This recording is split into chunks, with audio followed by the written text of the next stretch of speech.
Voltou Eliseu para Gilgal. Havia fome naquela terra, e estando os discípulos dos profetas assentados diante dele, disse ao seu moço: põe a panela grande ao lume e faze um cozinhado para os discípulos dos profetas. Então saiu um ao campo a apanhar ervas e achou uma trepadeira silvestre. E colhendo dela, encheu a sua capa de colossíntidas. Voltou e cortou-as em pedaço, pondo-os na panela, visto que não as conheciam. Depois deram de comer aos homens. Enquanto comiam do cozinhado, exclamaram: morte na panela, ó homem de Deus! E não puderam comer. Porém ele disse: trazei farinha. Ele a deitou na panela e disse: tira de comer para o povo. E já não havia mal nenhum na panela. Segundo o livro dos Reis 4, versos 38 a 41.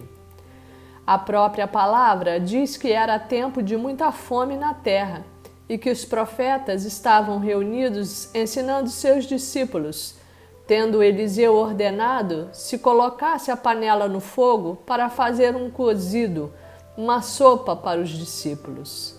Que então um deles saiu para colher as ervas, tendo enchido sua capa de colossíntidas, fruto amargo e venenoso que nasce de uma trepadeira, tendo cortado e colocado na panela, pois não conhecia aquela erva.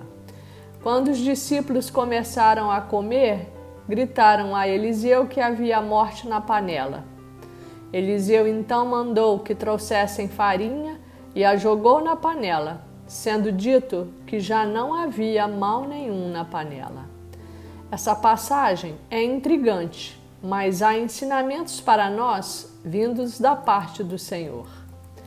A palavra retrata a fome humana do corpo físico, pois é dito expressamente que havia escassez de alimento na terra e que foi feito um cozido para os discípulos dos profetas, os quais acabaram comendo alimento venenoso posto na panela por engano, tendo o profeta, por meio da farinha, cortado o veneno e tornado o alimento saudável e bom para saciar a fome e trazer vigor àqueles homens. Mas não é só. A passagem bíblica aponta também para a escassez do alimento espiritual e da palavra de Deus, pois Eliseu ministrava ensinamentos aos discípulos dos profetas quando o povo se encontrava perdido e prestando culto a falsos deuses.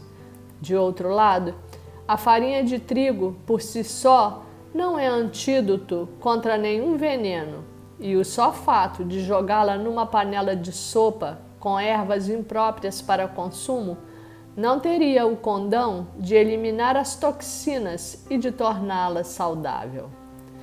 Mas os discípulos clamaram a Eliseu, e foi o homem de Deus que jogou a farinha na panela. Por meio dele, o Senhor realizou o milagre de tornar o que era venenoso bom e saudável. A farinha aponta para Jesus Cristo.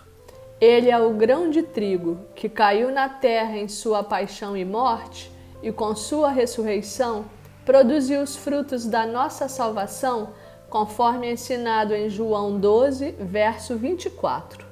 Se o grão de trigo caindo na terra não morrer, fica ele só, mas se morrer, produz muito fruto. E fica para nós esse alerta. Temos nos alimentado da palavra de Deus, de Jesus Cristo, o pão da vida, que é o alimento verdadeiro que sacia a nossa fome e sede de justiça e nos conduz à vida eterna? Ou temos consumido alimento venenoso de mágoa, de blasfêmia, de raiva, de vingança, de egoísmo e de filosofias e doutrinas vãs, vindas dos homens e do mundo? Lancemos Jesus Cristo, a farinha do grão de trigo, na nossa panela, para que toda maldade, engano e iniquidade sejam cortados da nossa vida e possamos nos alimentar daquele que é a essência da vida, que é a razão da nossa alegria e da nossa existência e que nos concede vida em abundância. Eu agradeço ao Espírito Santo por essa palavra de sabedoria e de vida, pedindo que nos conceda entendimento de que somente por Jesus Cristo, o Filho de Deus, podemos chegar ao Pai. Que nos convença de que Ele é o verdadeiro alimento, o pão vivo que desceu do céu, a semente da vida, que se entregou por nós para que tenhamos vida eterna nele e com Ele para sempre. Eu louvo a Deus, que é Pai, Filho e Espírito Santo eternamente. Amém.